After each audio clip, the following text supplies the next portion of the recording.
Nous allons voir un système call. Donc les blancs se développent. Ils bloquent leur fou. Mais leur stratégie, c'est de pousser rapidement E4 en étant soutenus par des pièces. Et c'est pour ça qu'ils acceptent le blocage de leur fou. Les noirs vont se développer tranquillement, ils savent qu'ils ont bloqué le fou, donc ils vont le sortir par B6. C'est toujours une question de développement.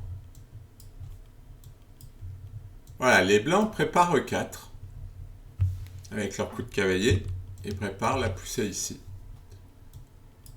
Tour E1 pour préparer toujours E4. Et B6, donc là la stratégie des noirs c'est clair, hein, c'est de jouer sur les cases blanches et sur E4, ce qui est une bonne stratégie. Les blancs poussent en E4. Bon, on renforce quand même notre centre, hein, parce que ce pion pourrait être faible. H6 qui est quand même une perte de temps. Je ne sais pas pourquoi les noirs le jouent. Peut-être qu'ils veulent empêcher des coups comme cavalier G5 qui permettent d'attaquer. Dame E2, ça c'est un coup très naturel dans la cause, c'est-à-dire on joue sur la colonne, on renforce la case E4. C'est un bon coup, cavalier prend. Alors là, les noirs vont jouer la stratégie de tout échanger.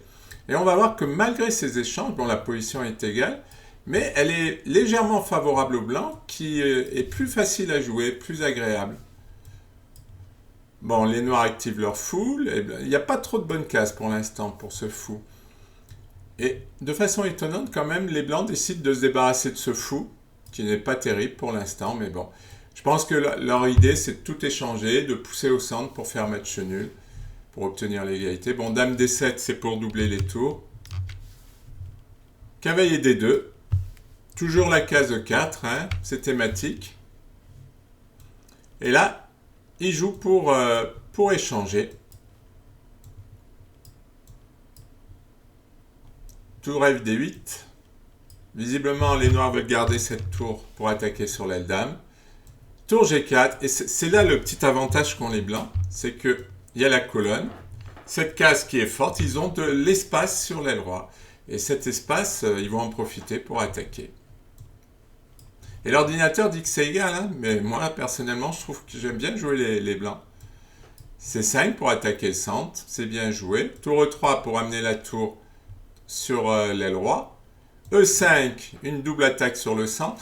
Par contre, là, ils vont laisser une possibilité aux blancs de jouer D5 et de se créer un pion passé. On va voir que c'est ce qui va donner une très bonne position aux blancs, ce coup. Allez, tour G3, qui attaque sur G6. Alors là, attention, hein, parce qu'on ne peut pas avancer, parce qu'il y a dame prend. Ensuite, il faut se méfier de tous les sacrifices possibles.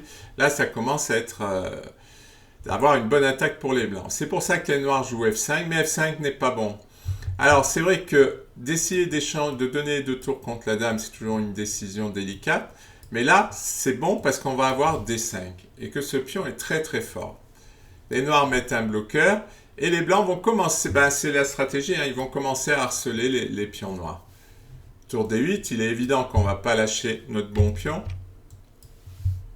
Et roi F6. Et là, un bon coup, j'allais dire un très bon coup, mais bon, on va dire un bon coup. Avec l'idée, on menace là. Et si le roi s'en va, on prend E5. Donc, bon, aller mettre la tour en H6, ça fait pas rêver quand même, hein, d'aller mettre une tour ici. Donc, il va jouer F4, mais là, il s'affaiblit les cases blanches. Et ça, c'est vraiment un problème. Donc, tout de suite, dame H3, qui menace le pion et qui menace sur les cases blanches. Roi G5. Et là, un coup très intéressant, G4, avec l'idée de donner des cases pour faire des échecs avec la dame. Et là, les noirs ont quand même des problèmes. Donc la prise en passant s'impose. Puis on prend tour E8. Les noirs pensent à défendre le pion, puisque c'est vrai qu'à force de faire des échecs, la dame va finir par le gagner. Dame échec. Et un bon coup. La dame se centralise, bloque le pion. Et en faisant échec, donc c'est F4. Ah, c'est ce qui donne vraiment un avantage. La tour ne peut pas bouger parce qu'elle va perdre le pion et surtout le pion est cloué puisqu'il y a la tour derrière. Et là, nous allons gagner le pion et probablement la partie. Tour G6 pour attaquer G3. On défend. Tour E7 et après pion prend. Bon, il est évident que 2 pions passés comme ça soutenus par la dame, c'est très très fort. Que nous montre cette partie, c'est que les blancs ont joué sur les cases E5 et E4, qui est thématique dans la défense call, enfin dans le système call.